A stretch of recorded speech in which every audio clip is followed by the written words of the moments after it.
years of excellence. Sun International Institute of Tourism and Management. Gayatri Gupta అంటే cuteness, అదైతే క్యూటే నేను. చాలా అంటే ఫ్యామిలీ ఆడియన్స్లో బాగా కనెక్ట్ అయిన అమ్మాయి సడన్గా ఎందుకు ఇలా అయిపోయింది, ఎందుకు ఇలా చేస్తుంది వీడియోలు, యూట్యూబ్లో వీడియోలు, ఏమైంది ఈ అమ్మాయికి అనే క్వశ్చన్స్ మొదలయ్యడం స్టార్ట్ అయినాయి. అంటే తన లైఫ్ని తనే ఖరాబ్ చేసుకుంది అని అనే వాళ్ళకి ఎవరికి లైఫ్ ఖరాబ్ చేసుకోవాలని ఉండదు. చిన్నప్పటి నుంచి ఏంటంటే ఇంట్లో ట్రామా రావడం వల్ల బేసిక్గా డార్క్ కామెడీ అనేది ట్రామా రెస్పాన్స్. మీరు ఎవరైనా చూడండి, ఎక్కువ నవ్వుతున్నారు, ఎక్కువ నవ్వుపిచ్చే వాళ్ళు ఉంటారు, ఎక్కువ జోకులు చెప్పే వాళ్ళు ఉంటారు, వాళ్ళ లోపల చాలా డిప్రెషన్ ఉంటుంది. అది దాచిపెట్టుకోవడానికి కామెడీ అనేది డిఫెన్స్ మెకానిజం అనమాట. సో ఎవరైతే ఎక్కువ నవ్విస్తుంటారో అందరినీ సంతోషం పెట్టడానికి ఎవరైతే ప్రయత్నిస్తుంటారో వాళ్ళు జీవితంలో సీక్రెట్గా డిప్రెషన్లో ఉన్నారు. ఓకే, సో నేనేంటంటే చలో ఇంట్లోంచి అయితే వచ్చేసిన 25 తర్వాత వెళ్ళగొట్టారు, ఇంట్లోంచి పంపించేశారు, బయటికి వచ్చిన తర్వాత చలో నా లైఫ్ నా కంట్రోల్లోకి వస్తుంది కదా, అమ్మాయ హ్యాపీగా ఉన్నా అనుకున్నా. కానీ సోషల్ ట్రామా గురించి నాకు తెలియదుగా. ఓన్లీ ఇంట్లో వాళ్ళే అబ్యూస్ చేస్తారని తెలుసు కానీ బయట వాళ్ళు అబ్యూస్ చేస్తారని తెలియదు. ఇది ఒక షాక్. కానీ ఇది ఎవరికి చెప్పుకోవాలి, నేను జస్టిస్ ఎక్కడ తెచ్చుకోవాలి, నన్ను ఎవరు సపోర్ట్ చేస్తాడు, నా డివోర్స్ తెచ్చుకోవడానికే తల కింద నేలకు రాయాల్సి వచ్చింది. లాయర్స్ అబ్యూస్ చేశారు, పోలీస్ స్టేషన్లో ఎవరు దేకరు. సో అసలు ఒక అమ్మాయి సింగిల్గా ఉంటే ఎవరు దేకరు. వీళ్ళైతే గెలుకుదామని చూస్తారు, ఎందుకంటే ఎవడు అడిగేటోళ్ళు లేడు. సో ఇవన్నీ చూసిన తర్వాత జస్టిస్ అనేది జోక్. జస్టిస్ అనేది డబ్బులు లేకపోతే, మొగోడు సపోర్ట్ సిస్టమ్ లేకపోతే justice is joke for a women. అందుకే ఫెమినిస్ట్ అయినా నేను, ఉత్తగానే కాలే. సో నేను ఎప్పుడు నవ్వుకుంటూ బయటికి కనిపించాను, ఎందుకంటే నువ్వు హెల్దీగా ఉంటే, నవ్వుకుంటూ ఉంటే, క్యూట్గా ఉంటేనే ఇండస్ట్రీ పట్టించుకుంటుంది. నీ ప్రాబ్లమ్స్ ఎవరికి కావాలి, నీ ఆరోగ్యం బాగాలేకపోతే ఎవరికి కావాలి, నువ్వు బాధలో ఉంటే ఎవరికి కావాలి. అదే కదా సొసైటీ. డబ్బులు సంపాదిస్తున్నావా, క్యూట్గా ఉన్నావా, నా సినిమాకి పనికి వస్తావా, అంతకన్నా ఎవరికి అవసరం లేదు.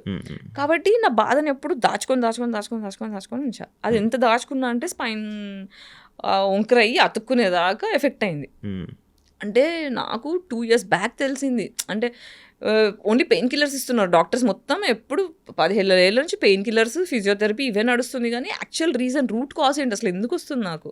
నేను ఆయుర్వేదిక్ లైఫ్, ఇప్పుడు మా పేరెంట్స్ ఎంత ట్రామా చేసినా ఆయుర్వేదిక్ లైఫ్ స్టైల్ నాది. శిబిరాల్లో పెరిగా, వేదాలు నేర్చుకున్నా. ఎవ్రీ సమ్మర్ హాలిడేస్ మమ్మల్ని శిబిరంలో 1 month వేసేవాళ్ళు. వేదాలు నేర్చుకోవడం, హోమం చేయడం. ఇంట్లో మేము 5 కూర్చొని మొత్తం హోమం చేస్తాం. అవి కూడా వీడియోస్ చేయబోతున్నాం మెల్లిగా. సో అట్లా స్పిరిచువల్ ఫ్యామిలీలో పెరిగాను, కానీ ప్రేమ దొరకలేదు కదా. సో ప్రేమ దొరకకపోవడం వల్ల ఏమవుతుందంటే అది లోపల కూర్చుండిపోయింది, పెయిన్ అంతా కూర్చుండిపోయింది. ఆ కూర్చొని స్పైన్ ఇట్లా వంకరైపోయింది. మెడిసిన్స్ దొరకట్లేదు, ఇంత హెల్దీ లైఫ్. నేను జంక్ ఫుడ్ తినను, నాకు బ్యాడ్ హ్యాబిట్స్ లేవు, మసాలాలు తినను, బిర్యానీలు తినను, అడ్డమైన నూనె తినను, చాలా ఆర్గానిక్గా డీటాక్స్. చిన్నప్పటి నుంచే మా ఇంట్లో డీటాక్స్ అలవాటు, యోగా అలవాటు. నేను యోగా ఛాంపియన్, నేషనల్ ఛాంపియన్. నేను కరాటే వచ్చేసాను చిన్నప్పుడు, గ్రీన్ బెల్ట్ దాకా ఉంది. సో ఇంత హెల్దీ లైఫ్ స్టైల్ పెట్టుకొని ఇంత చేసి నా ఆరోగ్యం ఎందుకు పాడైంది అనే ఒక క్వశ్చన్ నన్ను ఎప్పుడు హాంట్ చేసేది. దీని రూట్ కాజ్ ఏంటి, అసలు ఎందుకు వచ్చింది నాకు ఇది అని ఎప్పుడు కొట్టుకునేదాన్ని. డాక్టర్ దగ్గర వెళ్ళిన ప్రతిసారి ఎంఆర్ఐ స్కాన్లు, ఆ స్కాన్లు, ఈ స్కాన్లు అన్నీ తీస్తారు, కానీ నార్మల్ ఏం లేదు, నువ్వు జస్ట్ ఎక్కువ ఆలోచిస్తున్నావు, వెళ్ళిపో. దీన్ని మెడికల్ అబ్యూస్ అంటారు. అంటే నీ బాధని కరెక్ట్గా డయాగ్నోస్ చేయకుండా వచ్చిన పేషెంట్ని దులిపేసుకున్నావా, నాకు 4 డబ్బులు వచ్చాయని ఆలోచించే డాక్టర్లు ఉండడం వల్ల చాలామంది అమ్మాయిలు ఆటోఇమ్యూన్కి బలి అయ్యారు. ఇప్పుడు సెన్సెస్లో తెలుస్తుంది ఏంటంటే 80% of women have autoimmune condition all over the planet. That is because of depression given by patriarchy. అందుకే పెళ్ళిలో అవ్వట్లే, ఆడవాళ్ళు క్రిమినల్స్ తయారవుతున్నారు. నేను యాక్చువల్గా ఇందాక మీరు ఒక పాయింట్ని నేను మిస్ అయిపోయి మళ్ళీ వేరే క్వశ్చన్లోకి వెళ్ళిపోయాను. డబ్బులు క్రౌడ్ మీకు ఏదో ఇబ్బంది అయితే హెల్త్కి నేను క్రౌడ్ ఫండెడ్ చేసుకున్నాను అని అన్నారు. ఇప్పుడు ఎలా ఉంటున్నారు మరి మీకు? ఇప్పుడు ఎలా? ఇప్పుడు క్రౌడ్ ఫండింగ్ చేసినప్పుడు కూడా నాకు ఒక 15 లక్షలు అట్లా అవసరం ఉండే. క్రౌడ్ ఫండింగ్లో ఎంత 2 lakhs ఏమో వచ్చాయి. అందులోంచి కొంచెం మంచి పర్సంటేజే ఆ క్రౌడ్ ఫండ్ వెబ్సైట్ వాళ్ళు తీసేసుకున్నారు. ఆ ప్రమోషన్, ఈ ప్రమోషన్ అని చాలా బాధేసింది. దాని తర్వాత బాగా ఆలోచిస్తే ఒక్క phone call can change my life, ఒక్క phone call can change my life అని అనుకున్నా. సరే క్రౌడ్ ఫండ్కి హెల్ప్ అవుతుందని ఐ డ్రీమ్కి వచ్చి ఇక్కడ ఇంటర్వ్యూ చేసా, 2-3 ఇంటర్వ్యూస్ చేసా, so that people will know, they will give money. But కొన్ని వచ్చాయి, స్కూల్ ఫ్రెండ్స్ కొంతమంది, ఫ్యాన్స్ కొంతమంది ఎంత వేస్తారు, అలా ఒక 2 lakhs దాకా అయింది. బట్ ఒకసారి ట్రై చేద్దామని సందీప్ రెడ్డి వంగ ఫ్రెండ్ అనమాట నాకు, ఫిదా టైంలో యాక్టింగ్ చాలా బాగా చేసామని ఫేస్బుక్లో నాకు మెసేజ్ పెట్టి నంబర్ షేర్ చేసుకొని అట్లా పరిచయం అయ్యారు. సో సందీప్కి మెసేజ్ చేసా, పెద్దది ఒకటే ఒక మెసేజ్ పెట్టా, సందీప్ ఇలా ఉంది నా పరిస్థితి, నాకు అర్థం కావట్లేదు ఏం చేయాలో, I really need some help, నాకు ఇన్ని డబ్బులు అవసరం ఉన్నాయి, కనీసం నాకు ఒక 50% ఆఫ్ మనీ వచ్చినా I can start my treatment. నేను బెడ్ రిడన్ అయిపోయినా 1 year అవుతుంది, ఏం లేదు, మా ఓనర్కి డబ్బులు కట్టుకోలేదు, ఖాళీ చేయమంటున్నాడు, ఇలాంటి పరిస్థితుల్లో నీ రిపోర్ట్స్ పంపించు గాయత్రి అన్నాడు. మెసేజ్ ఒకటి పెడితే రిపోర్ట్స్ పంపించా, ఎంత కావాలి నాకు ఈ ట్రీట్మెంట్స్కి, నీకు ఫస్ట్ 3 monthsకి కావాల్సిన ట్రీట్మెంట్ ఎంత అవుతుందో అవన్నీ నాకు లిస్ట్ పెట్టు డీటెయిల్డ్గా అంటే మొత్తం అదొకటి పీపీటీ తయారు చేసి పంపిస్తే 5.5 lakhs ఒక 1 weekలో వేసేసాడు. కలవలేదు, ఏం లేదు, జస్ట్ ఒక మెసేజ్ 2-3 మెసేజ్లో 1 weekలో వేసేసిండు డబ్బులు. సో అలా ట్రీట్మెంట్కి వెళ్ళి 1 month బెంగళూరులో ఉండి మళ్ళీ ఇంకోసారి వెళ్ళి ట్రీట్మెంట్స్ తీసుకొని అక్కడ యోగా, బ్రెత్ వర్కౌట్. ట్రామా అంటే లోపల కూర్చున్న కోపం, నాకు న్యాయం జరగలేదు, చిన్నప్పటి నుంచి అన్యాయం జరుగుతూ ఆ లోపల దాచుకున్న కోపం అంతా కూర్చుండిపోయింది. దాన్ని రిలీజ్ చేసి కుండలిని వైక్నింగ్ అంటారు అనమాట, అది breathing exercise through, meditation through, yoga through, ప్రాణాయామం త్రూ చేస్తాం. సో అలా 21 days సైకిల్ ఒకటి చేస్తూ, డీటాక్స్ లోపల ఉన్న డీటాక్స్ చేస్తూ, పంచకర్మ ఒక ట్రీట్మెంట్ ఉంది. పంచకర్మ దగ్గర నుంచి నాకు ఎంత రిలీఫ్ స్టార్ట్ అయిందంటే కూర్చొని ఏడ్చుకున్నా నేను. ఓకే చలో అంటే నాకు డాక్టర్స్ నువ్వు చచ్చిపోతావు నాకు చెప్పేశారు, నువ్వు చచ్చిపోతావు, దీనికి సొల్యూషన్ లేదు, పెయిన్ కిల్లర్స్, పెయిన్ మేనేజ్మెంట్ తప్ప ఏం లేదని. నాకు అక్కడ నుంచి భయం అయ్యి ఎవడేమనుకుంటే నాకేంటి, నేను ఫస్ట్ చావడం ఏంటి అని చెప్పి క్రౌడ్ ఫండ్ ఆప్షన్ చేసుకున్నామా, ఎందుకంటే ఫ్యామిలీ కూడా లైట్ తీసుకున్నారు నన్ను.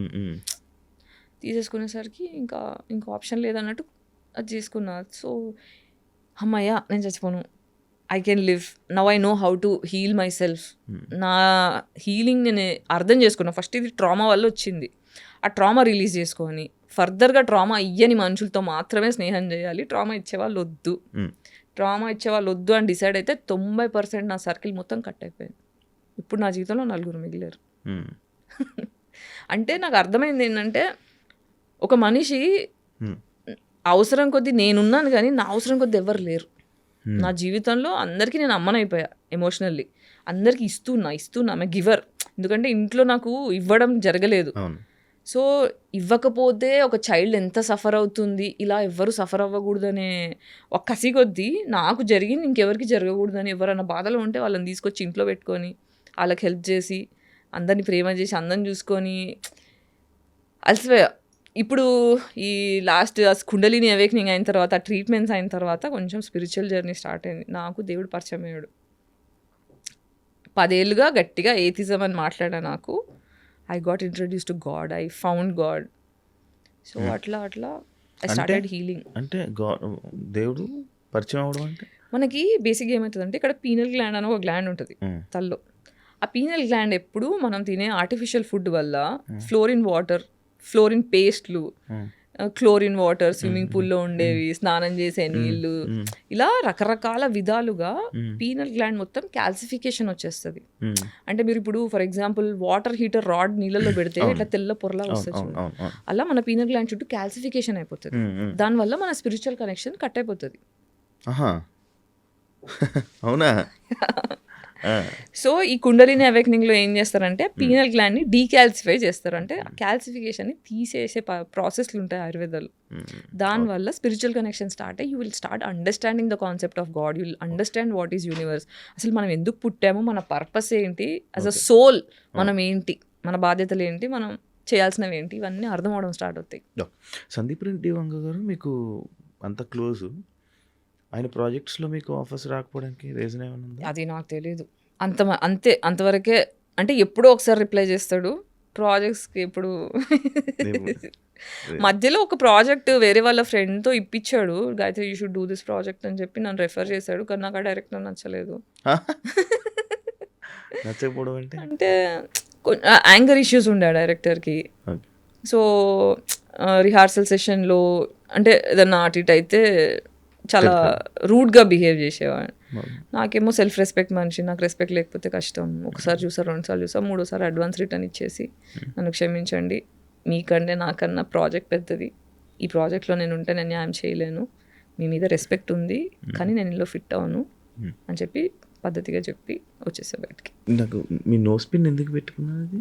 ఇదా, this is a basically indication that I'm bisexual, పాన్సెక్షువల్.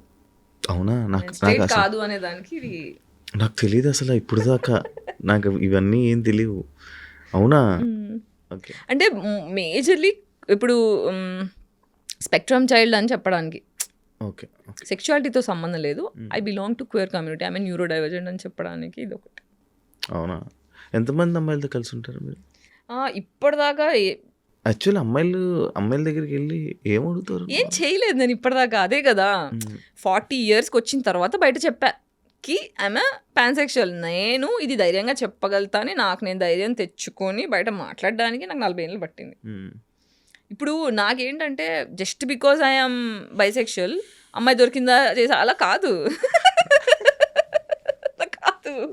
పడాలి, నచ్చాలి, ఈక్వేషన్స్ ఏమి ఉండాలి అవన్నీ ఉంటాయి అబ్బాయితో ఎలా అలాగే. కానీ అంత ఇంప్రెసివ్ అయిన అమ్మాయిలు కూడా దొరకలేదు నా జీవితంలో. అబ్బాయిలతో నేను ఎంత ట్రామా గురయ్యానో అమ్మాయిలతో కూడా అంత ట్రామా గురయ్యా.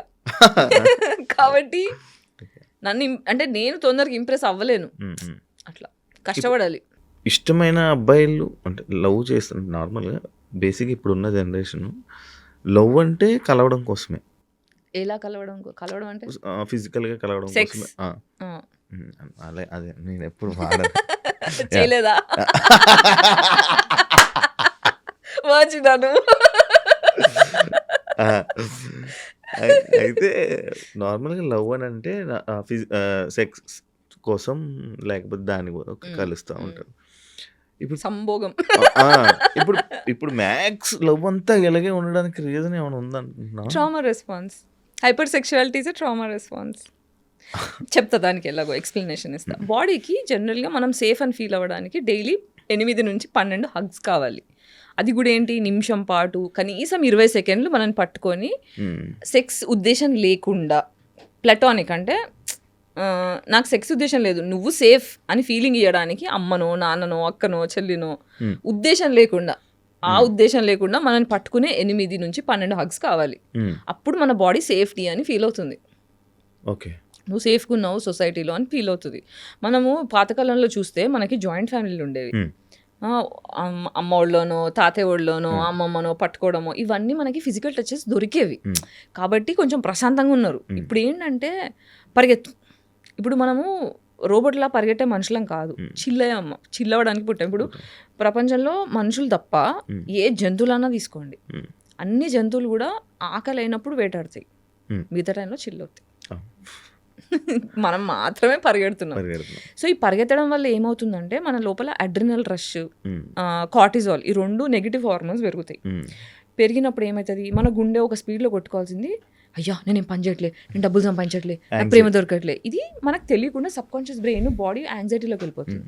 యాంగ్జైటీలోకి వెళ్ళిపోయినప్పుడు బాడీ ఏం చేస్తుంది, నిన్ను ఫోర్స్ చేస్తుంది పాజిటివ్ హార్మోన్స్ కావాలి నాకు అని.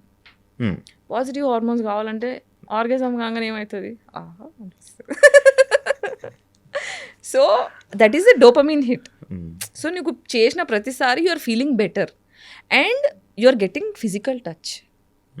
ఓకే, ఆ ఫిజికల్ టచ్, ఓహో బాడీ ఏం డిసైడ్, సబ్ కాన్షియస్ బ్రెయిన్ ఏం డిసైడ్ అవుతుంది అంటే, ఓహో ఇలా నిన్ను హార్నీ చేసేసి నిన్ను కామం పెంచేస్తే నువ్వు ఒక మనిషిని దగ్గర తెచ్చుకుంటున్నావు, అప్పుడే నాకు టచ్ దొరుకుతుంది, కాబట్టి నేను హార్నీ చేసేస్తా, నువ్వు సచ్చినట్టు దానికోసమన్నా ఒక మనిషిని తెచ్చి ముట్టుకునేలా చేస్తావు అని బాడీ హైపర్ సెక్షువల్ అయిపోతుంది.